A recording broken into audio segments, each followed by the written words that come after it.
안녕하세요, 큐쌤입니다. 오늘도 한번 이야기해 보겠습니다. 오늘은 우리가 이야기할 주제는 태양광 발전입니다. 자, 태양광 발전에 대해서 좀 이야기하려면은 일단은 전기에 대한 좀 기초적인 지식을 좀 우리가 이야기 잠깐만 하고 넘어가 보도록 하겠습니다. 일단 첫 번째 그것부터 얘기해 볼게요. 전기는 어떻게 만들지? 전기를 만드는 방법은 한 가지 방법만 있는 게 아니에요. 근데 전기를 만들 때 우리가 가장 일반적으로 많이 쓰는 방법은 자석을 이용해서 전기를 만들어요. 뭐냐면은 전자기 유도 현상이라 부르는 게 있거든. 뭐냐면은 전기를 만들기 위해서 자기장을 옆에서 흔들어주는 방법을 많이 이용해요. 그래서 이 자석을 흔들어주는데 자석을 그냥 흔들면은 전기가 지멋대로 만들어지니까 그냥 흔들지 않고요. 뱅글뱅글 돌려주는 형태대로 보통 많이 이용해줘요. 그래서 자석을 뱅글뱅글 돌려주니까 대부분의 발전소는 이렇게 자석을 뱅글뱅글 돌려줄 수 있는 터빈이라는 걸 갖고 있는 게 가장 일반적인 화력발전 아니면 수력발전 아니면 원자력발전소의 가장 일반적인 형태가 되는 거고요. 근데 그거 말고 다른 방법이 하나 더 있거든요. 바로 그게 뭐냐면은 광전효과라고 부르는 건데요. 광전효과라 부르는 건 뭐냐면 햇빛을 받으면은 스스로 전기가 만들어지는 거예요. 햇빛을 맞으면 모든 것들이 다 전기를 만들어지는 거냐? 그런 거 아니고요. 그런 특정한 반도체들이 있어요. 그렇게 해서 햇빛을 받으면 전기가 만들어지는 반도체를 이용해서 전기를 만들어내는 걸 우리는 태양광 발전이라 부르고요. 그렇게 이용할 때 가장 대표적으로 이용하는 게 바로 뭐냐면은 폴리실리콘이라 부르는 게 있거든. 폴리실리콘. 이 폴리실리콘이라는 걸 이용해서 전기를 만들어낸답니다. 그럼 이 폴리실리콘에서 이 실리콘이라고 말하는 게 도대체 무엇이냐? 실리콘은 우리가 보통 이렇게 표시하거든요. 그럼 규소라고 우리가 제가 어렸을 때 배웠는데요. 이 규소라고 말하는 건 지구상에서 산소 다음으로 굉장히 많은 물질이고요. 이게 산소랑 같이 결합되어 있는 형태, 우리가 산화규소, 다른 말로 돌멩이라고 부르는데요. 이 돌멩이가 지구상에 굉장히 많은데 그 돌멩이를 순도를 굉장히 높여가지고 이 폴리실리콘을 만든답니다. 좀 여담을 이야기하자면은 이 돌멩이를 가지고 순도를 한 90% 후반대까지 높이잖아요. 그때 나오는 게 바로 무엇이라고 부르냐면 유리라고 불러요. 투명해지가 돼. 그리고 얘를 순도를 더 많이 높여요. 한 99.999999 한 9를 한 6, 99.9 뒤에 0.9를 한 6개 정도 만들잖아요. 이걸 우리는 태양광 발전 이용하는 폴리실리콘이라고 부르고요. 이걸 9를 조금 더 높여서 99이라고 부르는 뒤에 9가 9개가 붙거나 한 11개 정도 붙게 되잖아요. 이걸 보고 우리는 반도체, 우리가 보통 삼성전자나 SK 하이닉스에서 이용해주는 반도체는 보통 이 정도의 순도를 가지고 있는 폴리실리콘을 이용을 해준답니다. 이건 여담이에요. 자, 그래서 우리가 이 태양광 발전에 대해서 우리가 지금부터 이야기하는데 왜 태양광 발전 이게 왜 이렇게 중요하게 여기느냐? 이거는 이유 때문에 그래요. 전기를 만들 때 방금 전에 말했던 것처럼 이 발전소 이렇게 대굴대굴 굴려서 만드는 게 있고요. 이 광전 효과를 이용해서 만드는 것도 있다 했잖아요. 실은 이거 말고도 전기를 만드는 방법은 굉장히 다양한데요. 문제는 뭐냐면 전기를 만들 때마다 이 만드는 발전 단가라는 게 동일하지 않기 때문에 문제가 돼요. 뭐 예를 들어서 1kW 하나의 전기를 만들 때 어떤 발전을 이용하냐에 따라서 이게 100원이 들기도 하고요. 500원이 들기도 하고 80원이 들기도 하기 때문에 문제예요. 그런데 우리가 그래서 이 전기 단가라는 게 어떤 걸 이용하면 비싸게 들기도 하고 어떤 걸 이용하면 싸게 만들기도 하는데 문제는 그거에 따라서 우리들에게 전기 요금을 다르게 받을 수 없잖아요. 지금 여러분들이 쓰고 있는 이 전기, 내가 쓰고 있는 이 전기가 이 전기는 태양광에서 나왔으니까 전기세를 비싸게 받을게요. 이 전기는 풍력에서 나왔으니까 전기세를 싸게 받을게요. 우리 그렇게 말할 수 없기 때문에 모든 발전소에서 전기를 최대한 싸게 만들어야 되는데 전 세계에서 전기를 만드는 방법들 중에서 가장 싸게 만드는 거는 누가 뭐라 해도 원자력 발전이에요. 그 다음은 화력 발전이고요. 그리고 그 화력 발전보다는 수력 발전 아니면 기타 다양한 발전들이 얘네들보다 원가가 더 높은데요. 친환경 발전들 중에서 유일하게 이 화력 발전이랑 거의 단가가 비슷하게 나오는 게 있어요. 이걸 보고 우리는 뭐라 부르냐면 그리드 페리티라 부르거든. 우리가 그래서 친환경 발전이지만 전통적인 발전과 거의 가격이 비슷하게 만들 수 있는 유일한 게 바로 태양광 발전이에요.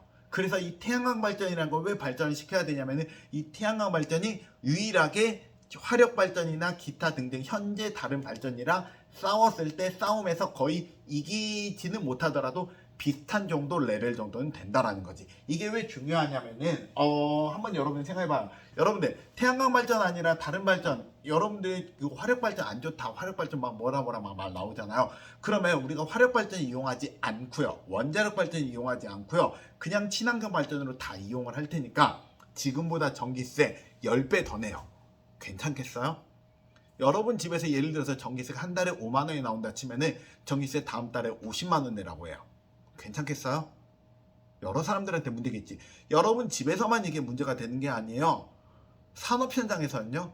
산업 현장에서 이 전기료에서 물건을 만들어야 되는데 우리나라 물건이 전기세가 이렇게 비싸지잖아요. 우리나라 물건을 만들 때 원가가 비싸지고요. 원가가 비싸진 다음에 당연히 그 원가를 가격에 녹일 수밖에 없고요. 그 우리나라 제품들이 전 세계적으로 경쟁력이 떨어질 수밖에 없는 결론이 나온단 말이야. 그래서 내 마음대로 그대로 바꿀 수 없는데요. 그나마 괜찮은 게 우리가 지금 이야기하는 태양광이라고요. 그럼 왜 태양광은 이게 괜찮냐고요? 태양광은 가장 만들어진 지 오래됐기 때문에 그래요. 태양광 발전, 라떼는 말이에요. 제가 대학교 다닐 때 대학교 4학년 때였던 것 같아요.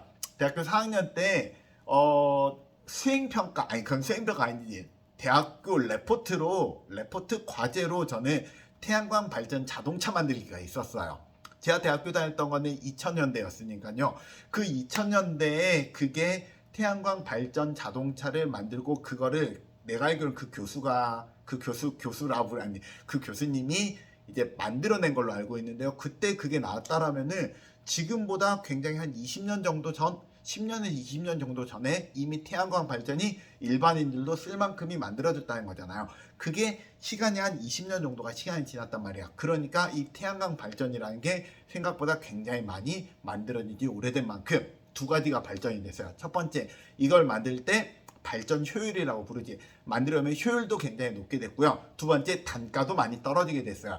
효율이 높아지게 되는 가장 큰 이유는 이거를 오랫동안 연구를 하다 보니까 조금 더 태양 발전을 만드는 기술 자체가 전에는 태양빛이 100이 나왔다면 이 100을 가지고 20밖에 전기를 못 만들었는데 이제 20이 아니라 40 아니면 50까지 전기를 만들 수 있다. 이게 첫 번째 됐던 거고요. 두 번째로는 뭐냐면은 우리가 이 태양광 이 패널 자체가 가격이 싸져 있는데요. 여러분들 지구상에 있는 모든 물건들이 가격이 싸지는 가장 큰 이유는 바로 무엇이냐면은 대량 생산이에요. 물건을 많이 만들면 가격이 싸져요. 물건을 많이 만들면 가격이 싸진다라는 거에 대해서 여러분이 가장 쉽게 말하면은 예를 들어서 말해볼게요. 이 태양광 패널을 만들기 위해서 반드시 들어가는 돈 중에 하나가 재료비도 들어가는데요. 이 재료비를 말고 연구비라는 게 들어가고요. 그 다음에 이 시설비라는 것도 들어가요. 뭐냐면은 이걸 만들기 위해서 폴리실리콘이 들어간다. 이 폴리실리콘이라고 부르는 거는 이 재료는 그대로 들어가는데요. 이거를 폴리실리콘을 이용해 가지고 이 태양광 패널을 만들기 위해서 어떤 식으로 만들어야 되는가에 대해서 연구하는 연구 비용이 들어가고, 그 다음에 이걸 만드는 시설 비용이 들어가는데, 예를 들어서 연구 비용이 이걸 만드는 정말 열심히 노력해서 1억 원이 들어갔다 해봐요. 자, 1억 원이 들어갔는데 만약에 이걸 가지고 하나를 만들잖아요. 그러면은 가격에 이 하나를 다 녹여내야 되겠지. 그러면은 재료비랑 시설비랑 연구비, 특히 이 연구비 1억 원은 이거 하나에 다 녹여야 되는데요. 만약에 얘를 1억 개를 만들게 되잖아요. 그러면은 여기에다가 1원씩만 포함시키면 돼요. 이거 우리가 무엇이라 부르냐면 이런 것들을 우리가 통틀어서 고정비라 부르고요. 우리가 경제학 개념에서 이걸 고정비 효과라고 부르거든요. 태양광은 이 고정비 효과가 이미 이루어져 있는 상태랍니다. 그래서요, 만들어진 지도 오래됐고요. 그걸 대량 생산도 해봤기 때문에 사람들이 굉장히 많이 쓰고 있어요. 문제는 여기에서 한 가지가 좀 발생을 해요. 그러면 전 세계에서 태양광을 어느 나라에서 제일 잘 만들까요? 전 세계에서 태양광을 제일 잘 만든 나라는 놀랍게도 중국이랍니다. 왜 중국일까요? 그 이유는 일단은 대량 생산이 가능하기 위해서는 여러 가지가 가능해야 되는데요. 여러분들에게 한 가지 개념이 수직 계열화라는 말이 있거든요. 이 수직 계열화라는 게 뭐냐면은 태양광 패널이라고 말하는 걸 만들기 위해서, 예를 들어서 말해봅시다. 여러분 휴대폰 하나를 만들기 위해서 이 휴대폰 안에는 다양한 부품이 들어가잖아요. 그 다양한 부품을 누군가는 원재료를 채취하는 사람도 있고, 원재료를 가지고 중간재라는 걸 만드는 사람도 있고, 그 중간재를 가지고 휴대폰을 만드는 사람도 있고, 그 휴대폰을 여러분의 판매하는 대리점도 있을 건데요. 우리가 이 태양광 패널도 마찬가지예요. 땅에서 이 폴리실리콘, 이 실리콘 원자재를 캐는 기업도 있고요. 그걸 가지고 인곳이라 불러가지고 이렇게 뭐라 해야 되지? 하나의 막대기 같은 걸로 결정체를 만들어내는 회사도 있고요. 그걸 잘라가지고 폴리실리콘으로 태양광 패널을 만드는 기업도 있고, 그 만들어낸 걸 가지고 기판으로 만들어가지고 그걸 가지고 전기를 연결하는 기업도 있고요. 그 전기를 연결한 거를 우리 집으로 가져와서 배달하는 기업도 있거든. 원래 그 딸이 다 따로따로 있는데 그 모든 것들을 다 하나의 회사 다 잡아먹게 되잖아요. 그걸 우리는 수직 계열화라 부르고요. 수직 계열화가 일어나면은 우리가 그 안에서 가격을 싸게 할 수 있는 부분을 더 찾아내기 쉽기 때문에 가격 단가가 뚝뚝뚝뚝 떨어지게 만들기 굉장히 유리해요. 그래서요, 우리가 예전에는 여러 개의 업체들이 있는데 그 업체들이 많이 통폐합이 되면서 결국에는 수직 계열화가 많이 일어났어요. 그 중에 가장 대표적인 중국의 융기 실리콘이라고 말하는 회사가 있거든요. 그 회사에서 이거를 수직 계열화를 많이 이루어놨기 때문에 중국이 전 세계에서 가장 잘 만들어요. 그러면 중국이 가장 잘 만든다라고 말하면 대충 전 세계에서 팔려나가는 태양광 패널의 한 80% 이상을 중국 거라고 보면 될 것 같아요.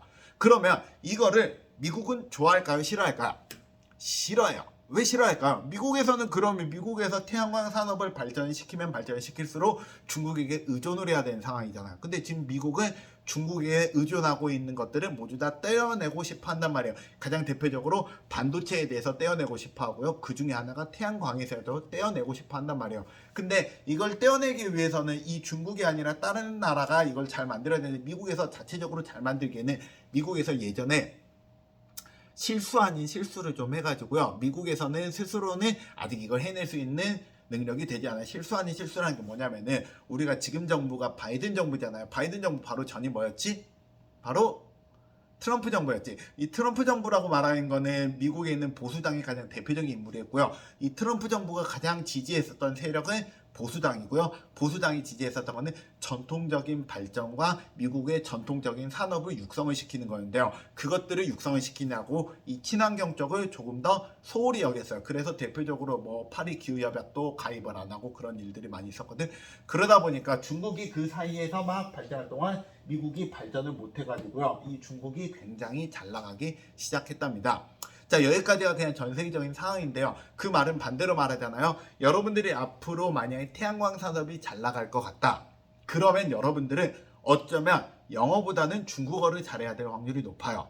여러분들이 외국으로 유학을 간다면은, 아니 외국으로 산업, 우리나라가 아니라 어느 나라로 가가지고 그 산업에 여러분이 뛰어들고자 한다면은 중국 쪽으로 뛰어드는 게 더 나을 것 같아요. 중국어를 더 잘하는 게 나을 것 같아요. 그래서요, 여러분들이 이 친환경에 대해서 이야기할 때, 우리가 친환경이든 여러분이 제 수업을 이야기할 때는요, 여러분이 꼭 기억을 해야 되는 것들 중 하나가 뭐냐면은, 전 세계가 물건을 만드는 회사들이 있고요. 서비스를 만드는 회사들이 있는데요. 제가 가르치는 대부분의 것들은 물건을 만드는 것들이거든요. 물건이라고 말하는 건 전 세계가 항상 배틀 상대예요. 그렇기 때문에 전 세계가 동일한 물건을 어느 나라가 더 잘 만드냐에 대해서 계속 싸움이 일어날 수가 있어요. 그럴 때 우리가 어느 나라, 어느 포지션에 서야 하는 게 훨씬 더 유리한가에 대해서는 반드시 고민을 해봐야 돼요. 뭐 예를 들어서 말을 해보자고요. 전 세계에서 만약에 내가 배터리가 잘 나갈 것 같다. 어느 나라에서 일하는 게 가장 나을까요? 대표적인 게 우리나라. 왜냐하면 지금 전 세계에서 배터리를 우리나라에서 제일 잘 만들고 있고요. 우리나라 아니면은 중국이에요. 그 다음이 세 번째가 일본이고요. 그거 아니라 다른 나라 가면은 배터리 만들 수 있는 기술이 없어요. 반도체를 전 세계에서 제일 잘 만들고 싶다. 그 중에서 반도체 중에 D램을 제일 잘 만들고 싶다. 내가 나중에 D램으로 잘 가고 싶다. 그러면 어느 나라로 가야 돼요? 우리나라, 삼성전자, 아니면은 대만의 TSMC, 이런 회사에서 너희들이 근무를 해야 된다는 거야. 그 말을 반대로 해보잖아요. 태양광과 관련해서 내가 전 세계에서 앞으로 잘 나갈 것 같다. 태양광에 앞으로 잘 나갈 것 같아서 태양광에 내가 내 직업을 갖고 싶다. 그럼 여러분들은 중국 기업으로 갈 확률이 높아요. 우리나라 기업 갈 수 있어요. 하지만 우리나라 기업은 아마 시간이 지나면은, 조금 더 지나면은 우리나라 기업들이 떨어져 나갈 확률도 있어요. 우리나라에서 옛날에 한화에서도 태양광 관련해서 무언가를 했던 걸로 기억을 하거든요. 한화 말고도 여러 가지 기업들을 한 걸로 알고 있는데요. 여러 가지 기업들이 싸우다가 계속 패한 기업들도 계속 생기고, 그 패한 기업들을 잡아먹으면서 커졌던 게 중국 기업이기 때문에요. 지금 현재 그런 상황은 여러분들이 알고 있으면 좋을 것 같고요. 그래서 여러분들이 앞으로도 실은 여러 가지 이야기 안 한 것도 많이 있긴 한데 그건 나중에 좀 더 차분하게 이야기해 줄 수 있는 시간이 있긴 하겠지만요. 태양광과 관련해서는 그래서 중국이 잘 나가고 있구나. 그리고 생각보다 미국이 잘 못 나가고 있구나. 그 정도는 좀 알고 있으면 좋겠고요. 그 다음에 여러분들이 만약에 이런 전 세계에서 뭔가 잘 나간다 잘 못 나간다에 대해서 좀 궁금하잖아요. 어떤 걸 뒤져보면 좋냐면 여러분들이 인터넷에서 좀 찾아보면 좋겠어요. 인터넷에서 가장 대표적으로 찾아볼 수 있는 장소는 전에도 얘기했는데요. 구글이에요. 여러분 전 세계에서 뭔가 검색을 할 때는요. 웬만하면 네이버보다는 구글로 검색하시고요. 구글에서 한글보다는 영어로 검색하는 거 추천해요. 그래야지 여러분들이 정보의 양이 어마어마하게 차나요. 전 세계 검색량에서 구글이 차지하고 있는 비중이 95% 이상을 얘 혼자서 전 세계 검색을 차지하고 있고요. 우리나라 네이버는 전 세계에서 1%도 안 돼요. 그 말은 전 세계에서 수많은 사람들이 영어로, 구글로 모두 다 검색을 하고 있기 때문에 우리도 거기에 검색을 했을 때 더 좋은 양질의 정보를 얻을 수 있어요. 그리고 구글에서는 어느 정도 여러분들이 원하는 정보에 대해서 여러분들이 질문하면 그 질문에 대해서 대답을 해주면서 찾아내는 것도 해줄 수 있으니까 웬만하면 이런 데서 찾아보는 걸 추천한답니다. 그래서 이런 데 많이 써봐요. 영어 괜찮아. 어려우면은 번역기 돌리자고요. 자, 오늘은 여기까지만 하겠습니다. 다음번에 또 이야기할게요. 안녕.